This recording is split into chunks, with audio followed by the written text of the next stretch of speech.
Hello everybody. We're going to examine the top Power BI tips in this video. We'll examine how you can analyze your data with AI and generate important insights.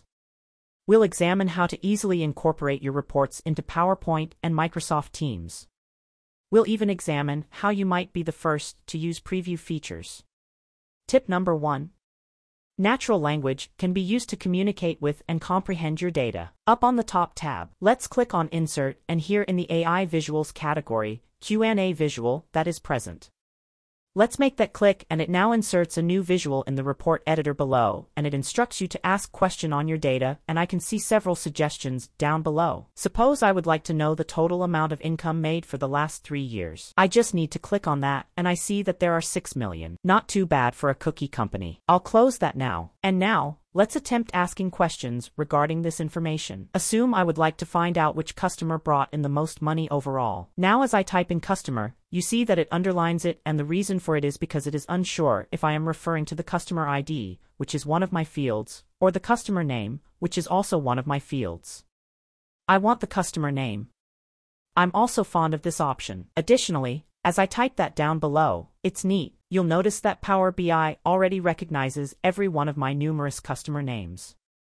I'll now carry on asking my question. Which customer's name brought in the most money overall? Then I'll press enter, and with about 2 million in total income, I can see right there that it was Cascade Grovers. Additionally, we can see that revenue is highlighted in blue here as well. This is because one of my fields is located over here, on the right. The fact that I can now edit this question is pretty cool. Perhaps I should ask what was the lowest value rather than the highest. I could see that it was Acme Grocery Stores. I saw right away that you could enter in a variety of questions in that response. For instance, show me a table containing the name of the customer and the total income. I also get a table with all of my customer information and revenue there. However, I think I would like a pie chart rather than a table. I have a pie chart there as well, beyond the text field to the right. Now let's click on the gear for settings, and the Q&A setup is now available. And by this, you can enhance the Q&A results. For example, you can offer synonyms, so you might have people type in customer name, maybe they want to type in client name, and that too can work. Over to the right, you can go over the questions that individuals post in the Q&A. Therefore, perhaps instead of asking questions, you might just create a permanent visual that provides an answer to that query. You also have some more tools below that you can use to raise the quality of the results. Let us end this now. Down below, I adore this visual with pie chart and revenue by customer. To hold this in place over here, I can click on this icon, and this turns it into just the standard Power BI visual. Tip number 2. My manager would like me to give an overview of our company's operations. I could now go over the data and attempt to interpret it. Alternatively, I could just rely on AI. Up on the top tabs, make sure that the Insert tab is selected, and once more in the AI Visuals category, a visual known as Smart Narrative exists. Let's make that click, and here this inserts a summary of what's been happening in our business. This indicates that from January 2020 and December 2022, the tendency for cookie shipments increased by over 50%. And when I examine this, that appears to be about correct. I've included some more analysis here. This is a really strong beginning. If necessary, I may review it and make some adjustments. However, this greatly aids in my data interpretation. Tip number 3. Up in the upper left corner, you may access all of the newest features. Now let's click on the File menu, and then go down to Options and Settings, and then click into Options. This makes all of the options available. Over on the left-hand side, let's click on Preview Features, and this is where you can view every feature that the Power BI team is currently developing. In case you're interested in knowing more about any of them, you can just click on this text at this location. If you want to activate this functionality or feature, just put this box checked, and after that press OK. Tip number 4. You can enhance your visuals with more analysis to help you understand them. I have a visual over here that shows me cookies being shipped over time. I may click on this visual, and over on the right-hand side in Visualizations, I'll click on this icon to include more analysis. Here are all the various ways I might examine this data in more detail. For example, I can add a trend line and look at that the cookie business always up and to the right. That's what we adore seeing in this instance. Additionally, you may include things like min line, a max line, average, median, percentiles. And one of my favorites, you can also forecast forward. Once I turn this on here, I can see the forecast's upper bound as well as the lower bound as well as expectations. I will turn that off, and right here, you could also find anomalies in your data. When I expand this, you have some other settings. Try adjusting the sensitivity to, say, 80% and I can see what's anticipated here, and I can see that several months fell short of what was anticipated. It appears that April wasn't the best month. The fact that I can now click on this anomaly is neat, and over here I get a description of what happened. Thus, it was quite low. However, there's no plausible explanation for it. To find out, I'll have to look into that, if I understand what transpired there. Tip number 5. You can create your own custom visuals for your report on the right side. Power BI has a wide range of visuals. However, you might not locate what you're searching for precisely. In the lower right corner, let's click on Meatball menu. Then click on Get More Visuals. This displays a view that allows you to include hundreds more visuals in your report. For example, a timeline slicer is one example that comes to mind. A Gantt chart can be created. It's a word cloud here, and the options go on and on. For example, I'd like to bring in this one, which is called the text filter. I'll give that a click and I'll hit Add from here. I can see that the import was accomplished here. I can view my new visual here. As of right moment, only this particular report will provide this visual. On the other hand, if I wanted it on any additional reports here in the future, I can right-click on it, and then I can pin this to my visualizations pane, and there it is. All I had to do was click on that, and that includes my new visual now. Let's enter the name of the customer in this space, and check this out. I can now just enter the name of a customer, and that will use that client name to filter all of my data. That is but one example of the type of custom visual you might provide. Tip number 6. In Power BI, you may filter data in a variety of methods. To the left, over there, I have a pie chart that shows every customer's revenue, and I can see the names of every customer here. To filter just one of these customers, I just click on the name of the customer and update the customer's visual and update the remaining visuals as well. To view, say, 2 customers simultaneously, just hit the Control key and I am able to choose multiple customers. To return to the default, I just click out and all of my customers had it restored as a result. I'll click to out this visual. On the side facing right, I have the customer's name in a field. I'll select that, further inserting a table similarly to this pie chart. I may click on the names of customers as well, and it further filters the data for that particular customer. I will click out and that again restores each of the many customers once more. With this particular visual chosen, or I could use a slicer instead and a table, and this operate in the same manner.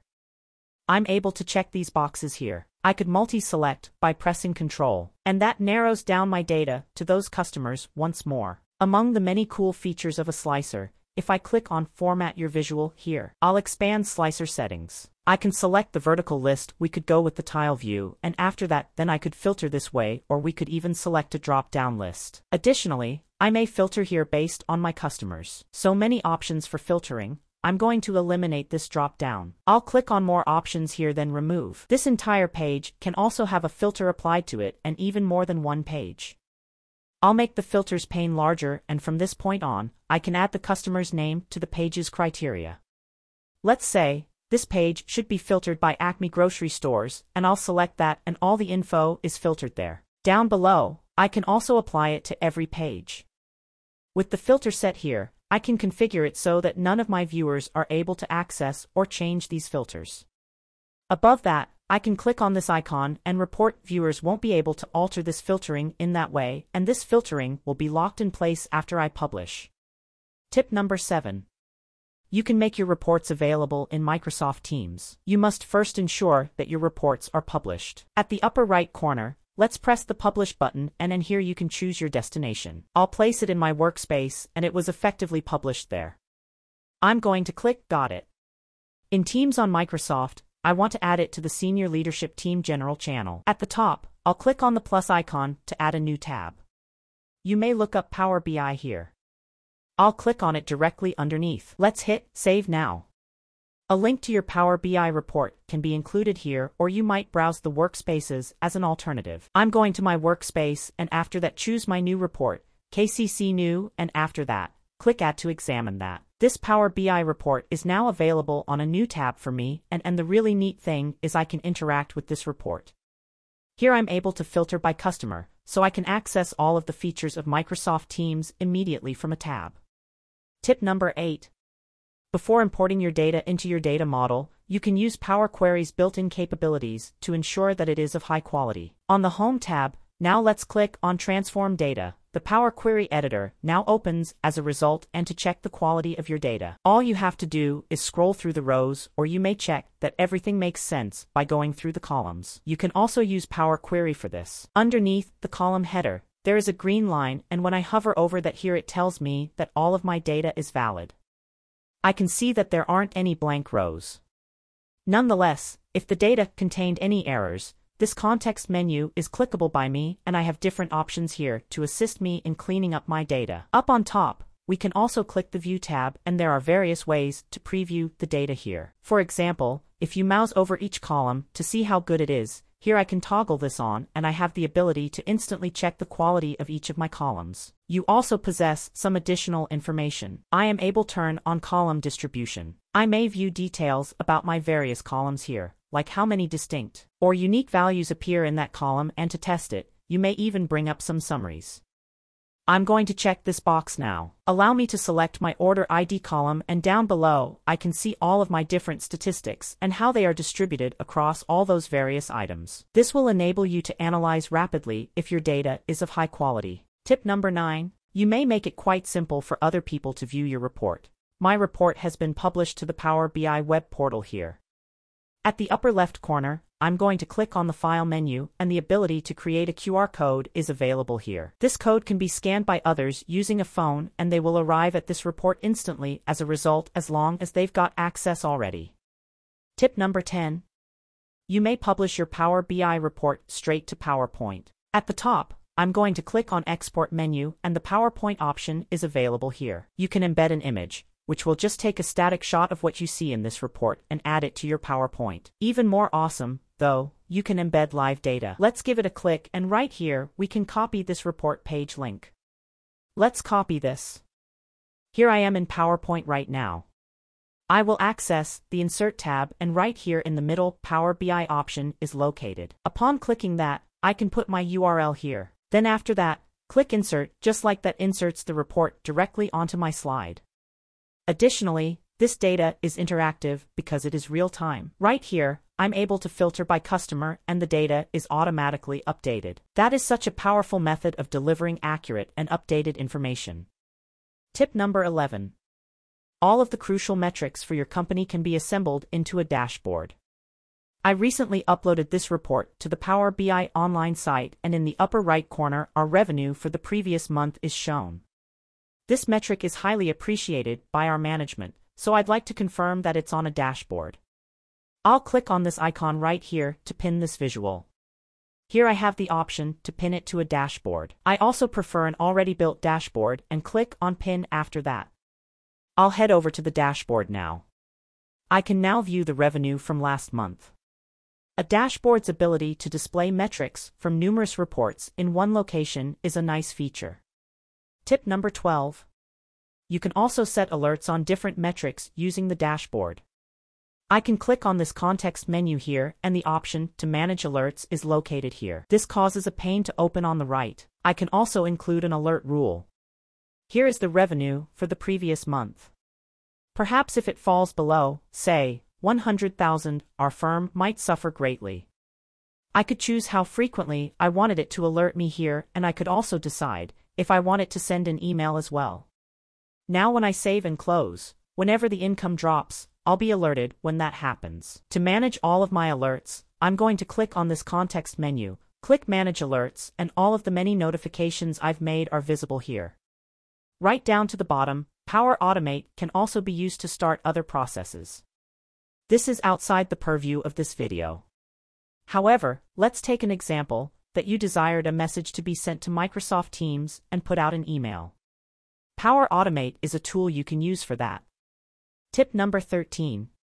Another advantage of dashboards is that users can add others as subscribers. At the top, I'm going to click Subscribe to Dashboard. This causes a pane to open on the right. Now I am able to add new subscription. Here, I could give it a name. I could type in email addresses. Currently just has mine. But let me type in my manager as well. I'll type in Patty Fernandez here. Additionally, I may choose how frequently this dashboard is sent out as well as the time I would like it to go out, and in this manner I can update my organization about our business's progress. If you found this video helpful, a quick subscribe would mean a lot to us. Thanks for watching.